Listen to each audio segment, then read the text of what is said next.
Welcome to the Practice Podcast, conversations probing the nature of practice.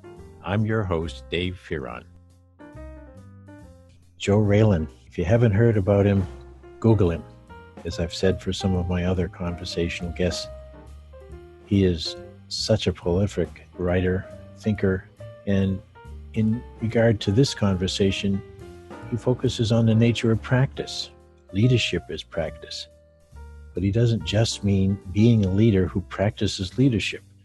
He shares with us a broader possibility that leadership is not just an individual behavior. In fact, a lot less an individual behavior and a lot more something that emerges among people as they intend to achieve results, and that practice itself is what leadership produces. Practice, organization practice, and individual practice. I'm not sure I've got that right yet, but one of the wonderful things about continuing what Peter Vail and I started with a big question mark on the nature of practice, I'm learning a whole new dimension for me and hopefully for you. Thanks to Joe Raelin.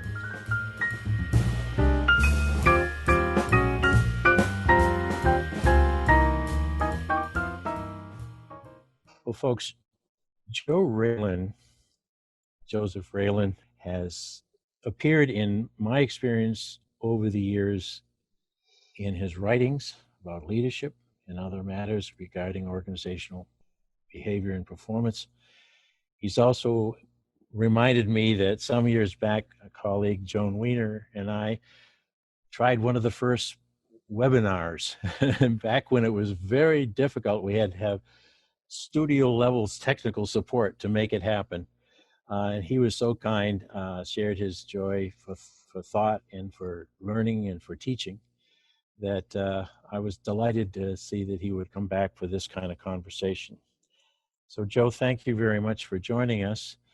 Let's start with that point I made about your joyfulness, because I feel it. I felt it then, I feel it now. Why are you such a happy fella? Oh, I'm glad to hear you feel that way, and I'll say hello to your listeners and those that are participating with you in this this joyful exchange, this joyful experiment that you're doing, Dave. And of course, as you know, I love to speak with you. This will be joyful for me this morning. I don't know. As far as that, that's a great question for me, because I do have that outlook of thinking of the best in people, and sometimes, of course, I have to come up short with that predisposition. But I think overall, I figure that's our purpose in life, to really enjoy not only ourselves but enjoy our interactions with other people and bring out the best in other people. That sounds like leadership to me. In the most natural way, bringing the best out in others. Segue quickly, says Fearon, to, is it the constant thought you've given and writing and teaching you've given to the matter of leadership that has contributed to that outlook, or is it the other way around? Because of that outlook, you care about leadership? Well, truth be told, I don't know if leadership has been my main source of interest through the years. I've had a career experimented with a whole bunch of different ideas and concepts and theories. Perhaps leadership is the dominant one, but I've done a lot of different things. I joined the academic force mainly because I thought, hey, they're going to be paying me for kind of expanding my ideas with other people. I said, that's a pretty good gig, you know. It's a gig. But I do come down to a sort of a humanistic theme of acknowledging one of the dominant ideas that, you know, people who are affected by a decision should be involved in it. So I embrace a number of these themes, not totally, because I don't necessarily buy the idea of the centrality of the individual that controls nature and all that. But I think that's been a streak throughout my life and career. And Now, in the latter phase here, I think leadership has become a dominant interest in that point of view of sharing it with others and bringing others into the practice over which we all have an abiding interest. Yeah, it definitely touches every life and every moment. Now you've given me my segue. This is great. Did we rehearse this, Joe? I'm not sure. I've listened to Because some of your other broadcasting. but practice is what caught my eye in one of your most recent. Was it a book? I can't recall. If I think it is a book because it was cited to me by Dave Javison, who was in the last podcast with me, and it's called Leadership as Practice. But then when we spoke before this session, I was intrigued because I have, with Peter Vale, looked at practice as mainly an individual behavior, something that one intentionally performs with certain learned abilities, which is where we educators kick in, I hope, in relation to their values and standards. And they are focused as individuals on achieving intended results. So that's individual practice of all sorts, as Peter and I use as our basic way of thinking. Where are you on that spectrum of individual to what I'm beginning to learn? Practice is something that's beyond an individual, even beyond a cluster of people, that it's emergent. Yes. I got that right. Well, let's see if I can derive that, first focusing on practice and the so-called practice turn in social theory, where practice is really viewed as the basic social phenomenon. And then from there, if you'd like, Dave, I can actually then superimpose on that where it fits into the whole leadership equation. Please So do. let's see what happens here in a few thoughts. So I think of the social as a field of embodied, interwoven practices that are centrally organized around some form of practical understanding. But in that version, I don't necessarily think we ought to privilege individuals, language, structure, any of those precepts. A practice to me is a coordinative effort among participants who choose through their own means to achieve an outcome. And it can be developed over time, and it can encompass everyday problem solving. But it also can incorporate emerging dynamics within a shared community. So both of those, I think, hold. Now, where does leadership fit in?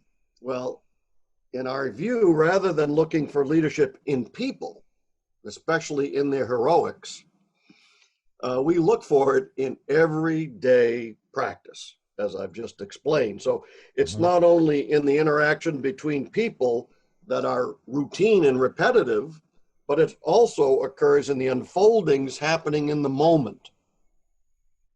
So why is this useful? Well, just like any other precept or idea, think of it this way: in organizational life, if we can reconstruct our understanding of a practice, let's call it leadership in this case, in light of our reflections and in behalf of our mutual interests, we can make it what it is that we like. So it's a much more flexible idea of thinking about leadership than something that's permanent. I have it, I'm going to give it to you. No, it's something we can create together as we interact with one another in the environment. So when does leadership occur?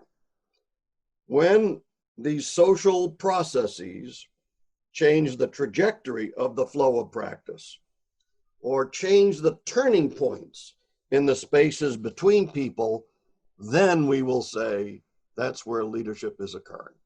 So the turning points where we want to train our eye, normal, in quotes, normal behavior moving along, and then suddenly you see a departure, a sink, a rise, And this could be at a smallest social unit like a family all the way to a whole society. And that what I'm hearing in particular, Joe, is this notion that it's interactive.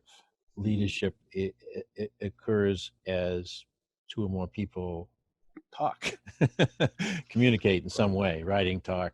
And the other piece is that I'm hearing, maybe I'm listening to my Peter Vale third headphone set, this notion that practice advances as this happens, that practice itself is sort of at the prow of change, because the it of practice has been transformed by many, many, many, many kinds of leadership interactions.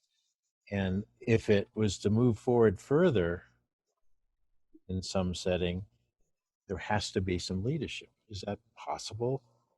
That I've actually figured this out? It's not important to the listener that I have, but I know you have. Right. The only addendum I'd put in there to your explanation is that it's even more than an interaction between two people. It's something that's occurring within the interaction, because something may emerge there that's even more than or different from what the participants thought about even to begin with. So in some cases, you can look at this as Karen Barra, the philosopher, said it's an intra-action that is part of the practice as well.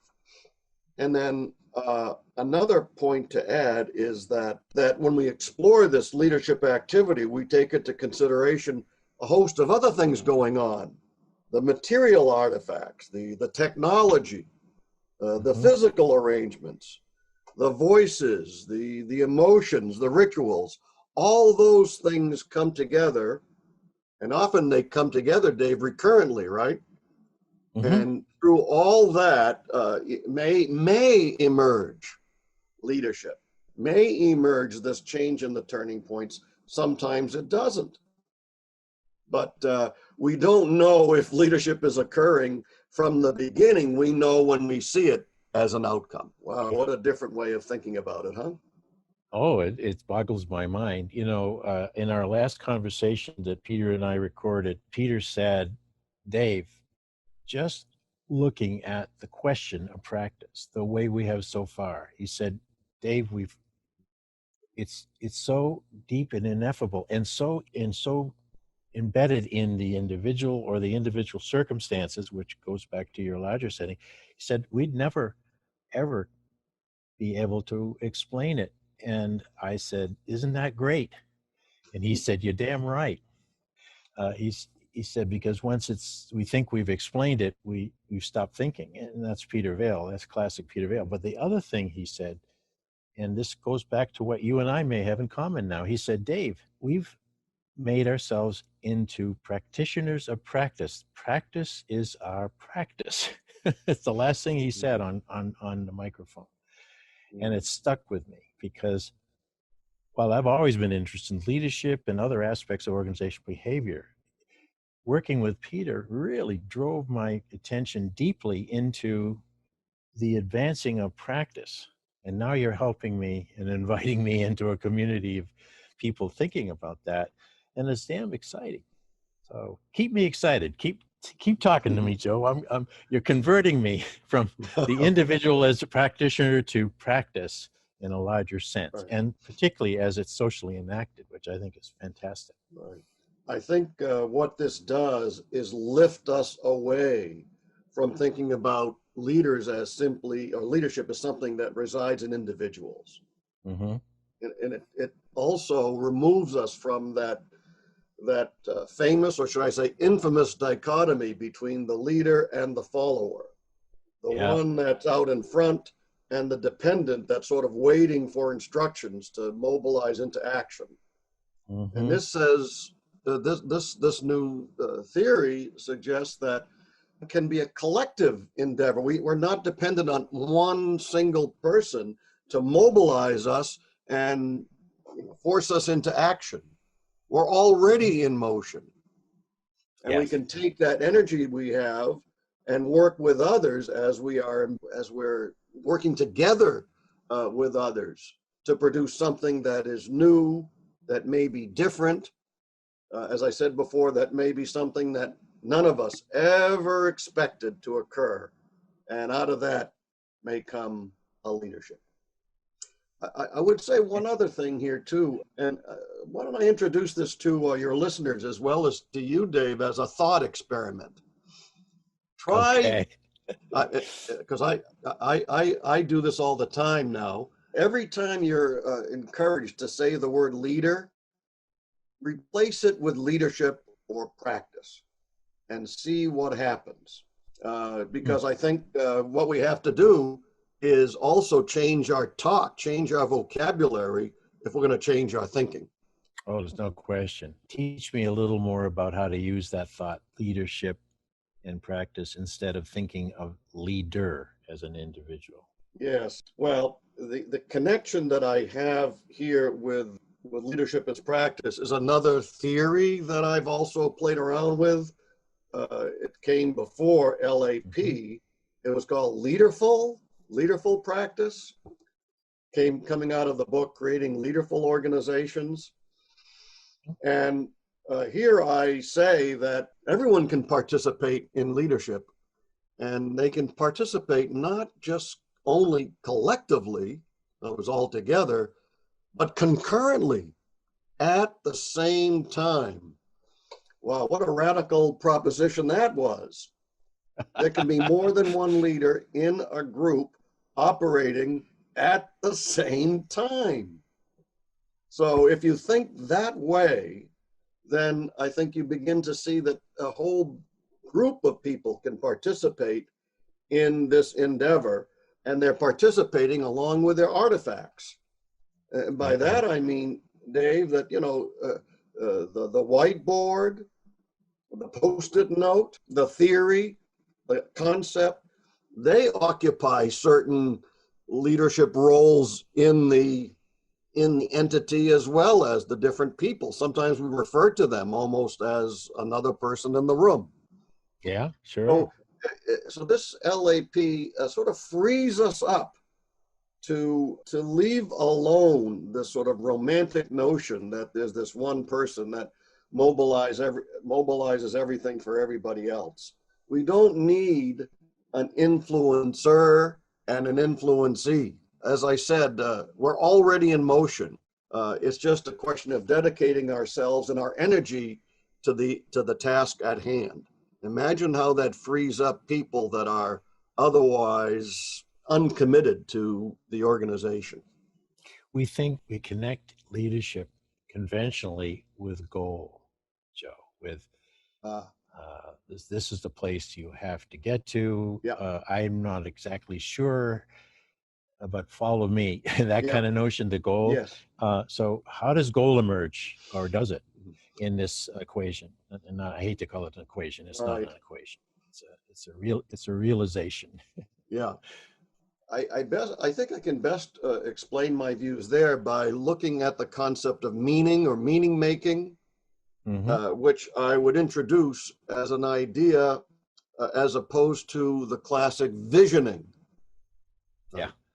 The visioning comes from someone akin to a Moses who goes into a group and says, well, we're going to go there. I have to mention a case of a president of one of the local colleges here who, when assuming the role, was asked by the press, what's your vision for the future of the college? And she said, folks, I just got here. I'll need to spend at least a year finding out about what's going on with this organization before I'm going to give any kind of a vision. I have to consult with everybody else first. So, yeah. So I love that analogy. Yeah, I mean, yeah. So the meaning maker is someone so intimately involved in the organization that she can understand the sense of where it is and where it may be going. And through that foreknowledge, but also through constant interaction with the community, can begin to identify what it is that this organization stands for, especially when it's facing, say, uncertainty or contested terrain. So you see, the goal and the leadership is more the outcome through a process rather than an input to the leadership. I love that feeling. And now let me quickly move this back to, you're a heretic, Joe. You're a heretic, and I love it because the conventional school of business. If they can remain conventional, I'd be amazed after this pandemic. But that, every intro textbook, and I taught intro courses to undergraduates for a long while because I wanted to get them thinking beyond those textbooks. But basically, it is, leadership, the old leader manager split, or, we want to see more leadership in your behavior, all of that. So they've been really deeply marinated in that notion of leadership that is very unlike what you have just said. And now my question to you is, how in your teaching then, how did you help students break away from that hardwired situation? If so, I'm being a little editorial here. And what changes did you see as a result of helping them see it in a different way?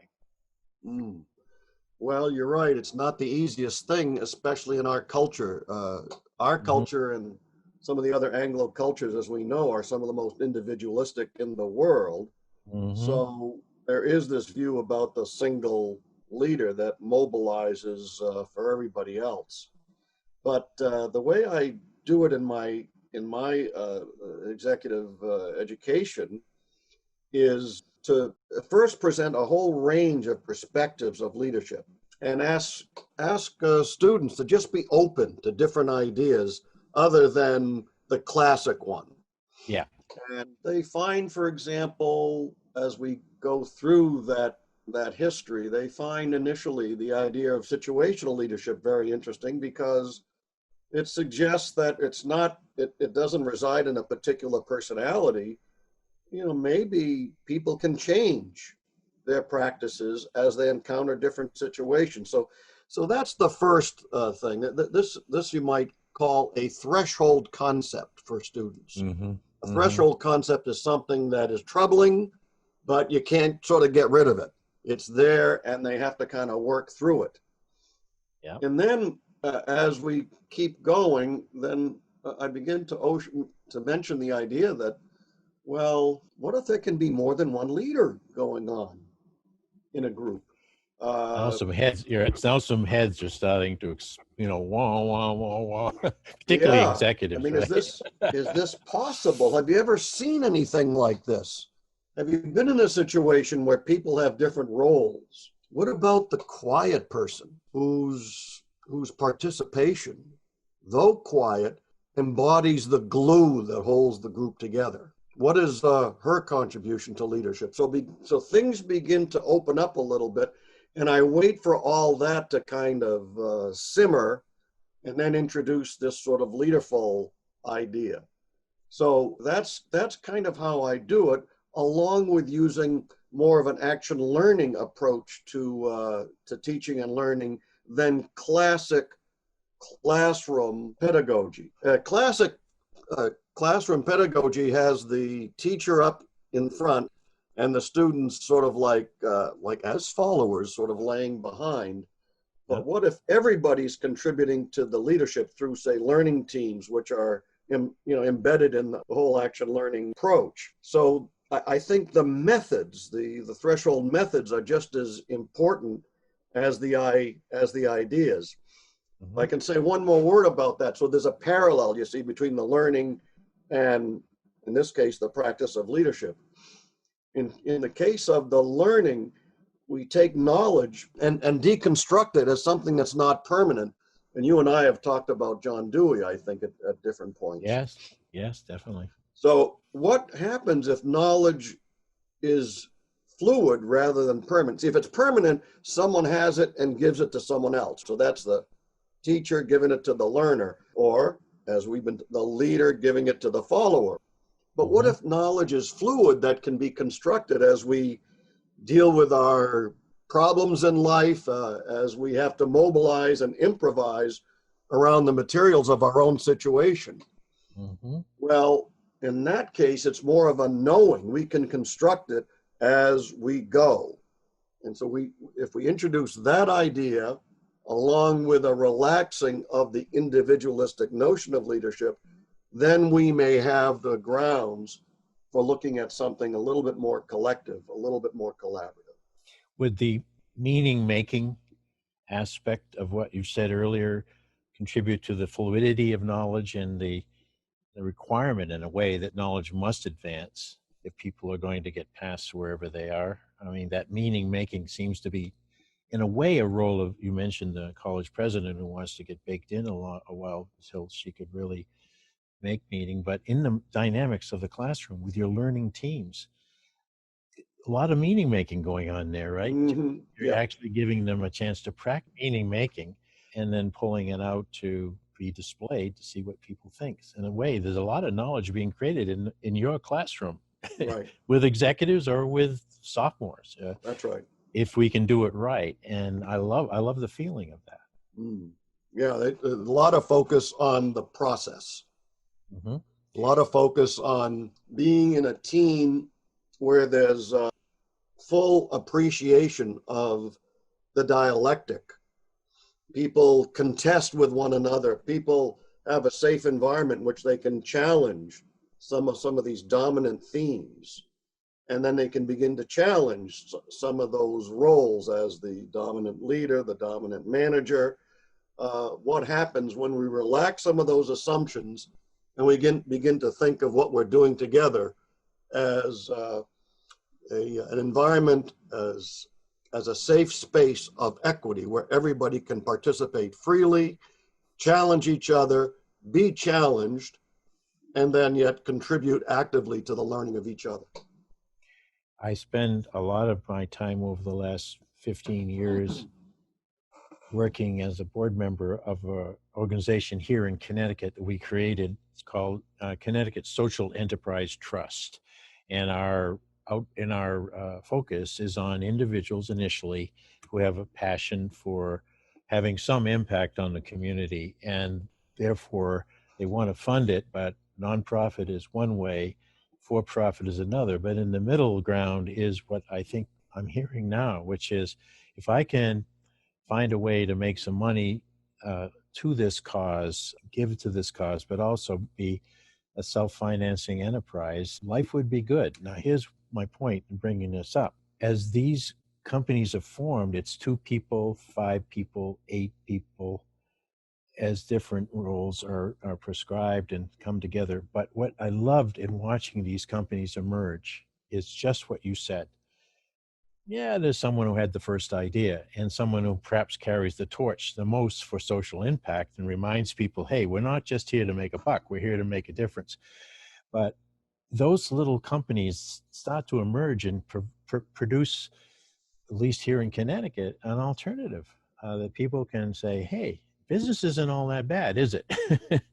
So we called it business beyond the usual. And I would love to see more younger people coming through our colleges, particularly our business schools, understand that this way that you've talked about leading in as an emergent thing could also create the kind of socially innovative companies that we desperately need in this country. Right. Thoughts on that, or so we can move on to something else? But I was just tooting that horn a little bit. Just a quick thought. When you think about some of these companies that form this way, I wonder if it pays to think about the metaphor of the jazz band. Mm-hmm. You know, as you appreciate jazz music or observe a jazz band, every now and then you'll see that there's a variation on a theme. And when that happens, do we care who it was that initiated that theme change? And you know something, if you ask jazz players, sometimes they don't even know. No, they didn't catch it on the way by. Does it pay to identify each micro move, to identify which was the leading or influencing gesture? No, we're just interested in the transition in the music and the beauty of the music. Yeah. I have colleagues that have said that in leadership as practice, we don't use the word influence. How about we use the word, it's a new play on words, in-flow-ence.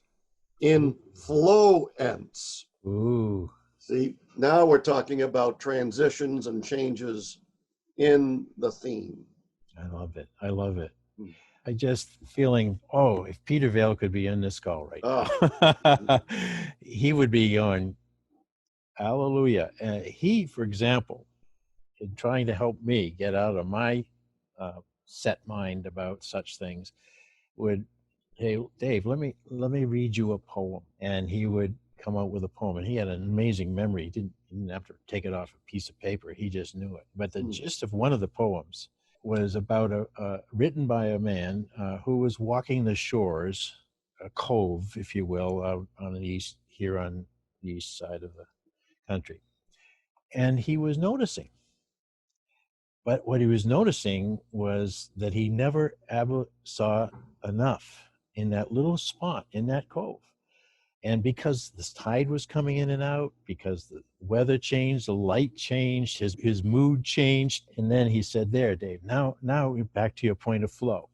Now we're getting closer to what has somewhat driven me to be thinking like this, thinking how much I'd love the world to think differently about learning, about leadership, about instruction, about all these things that he's lived through and somewhat suffered by in ways that he was looked at and, hey, where's your data set? Yeah, what research? I don't see research here. I just see a wonderful essay, but I don't think of this as research. And he would say, no, it's not. He said, I'm trying to offer my thoughts in a way that people will listen. So what are your recollections, or at least one or two, of Peter as we're moving toward the end of our time? Because I know you know of him and maybe know him in some ways directly over. So many of us have recollections of Peter. Mm-hmm. I appeared on a number of panels with him. He was a remarkable person that was receptive to everybody and gracious with each person in the same way. It didn't matter if it was a young student or just a young professor that was approaching him, or was the president of the association. He treated people the same way. He embodied this idea of compassion, which was one of the precepts that I introduced in this leaderful idea, this compassionate person that engenders a commitment to honor the dignity of every single person, regardless of their background, regardless of their biography, regardless of their point of view. In fact, he honored the different point of view. So his legend has survived wherever he goes.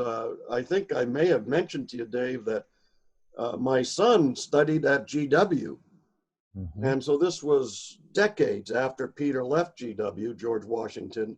But the legacy of Peter Vail is so much alive that he was able to kind of feel like there was a connection with Peter. So I must say that's one of the elements that tempted me to take a try to listen to your podcast, because it seemed to kind of just commemorate the presence and now the memory of Peter Vail. Yeah. And I think those like you who were with him in person in many occasions will hear in almost any, you can stop at any one of the episodes and jump to the middle. And after you get sick of hearing me going yak, yak, yak, you'll hear him be very kind with me, very compassionate, puts me to ease, but a little strict there too, saying, okay, let's get back on the topic again, Dave. But in a gentle way that going, oh, I didn't realize that, and then as I mentioned with Dave Jamerson last week, who had College of St. Thomas and wasn't there exactly the time Peter was, but he said basically the same thing, that the legacy of Peter Vail at now the University of St. Thomas still there, even though he didn't He had to leave after his tragic surgical accident. Anyway, the point I'm making is he was also good-humored, Mm-hmm. that he would chuckle and not laugh at you, but he would see in the theme of the emerging conversation something that would be helped by a chuckle. You know what I mean? Yes. Because there's so much about which we can be too serious and so much about certain points of view that very hard to listen to, but to entertain those as part of his ongoing curiosity is something that I'm going to continue to live by as long as I can. Joe, final thoughts. Those are beautiful thoughts, by the way. Tell me this, listeners who now are intrigued, where can they find more about your thought leadership?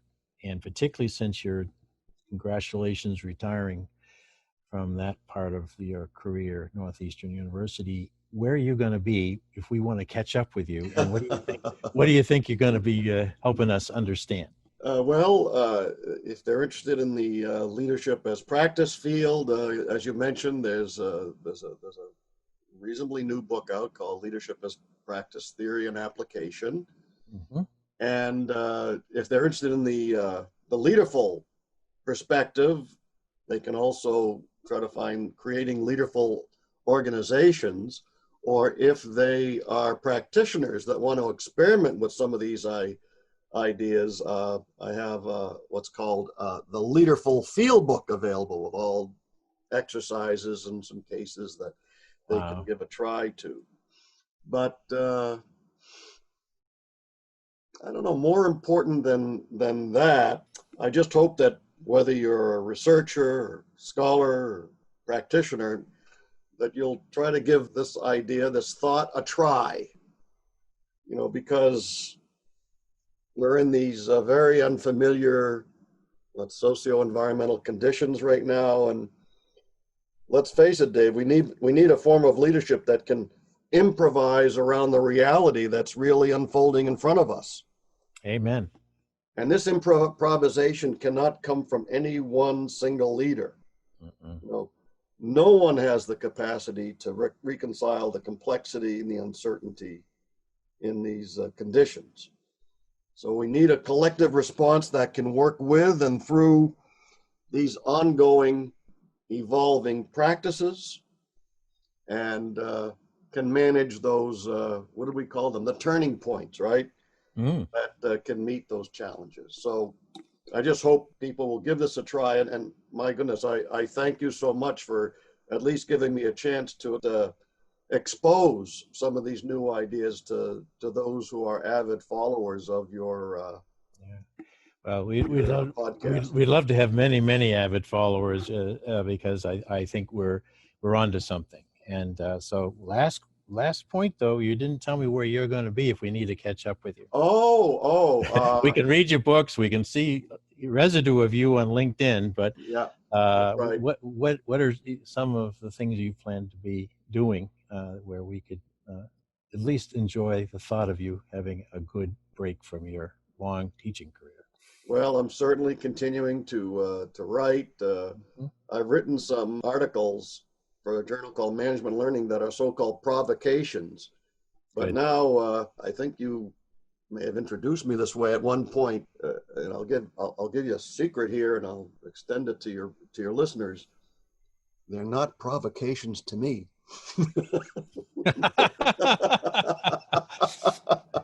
But anyway. But anyway, so I'll keep writing, and I'm still an emeritus like you are, so people can reach me, j.raelin@northeastern.edu. I've taken up and very privileged to become a visiting professor at the University of Cape Town in South Africa. So I'll see some people, of course, on a safari if we can get on that pretty soon. Yeah, let's hope that can come around soon. Yeah. Well, then you're not going to go find that rocking chair, huh?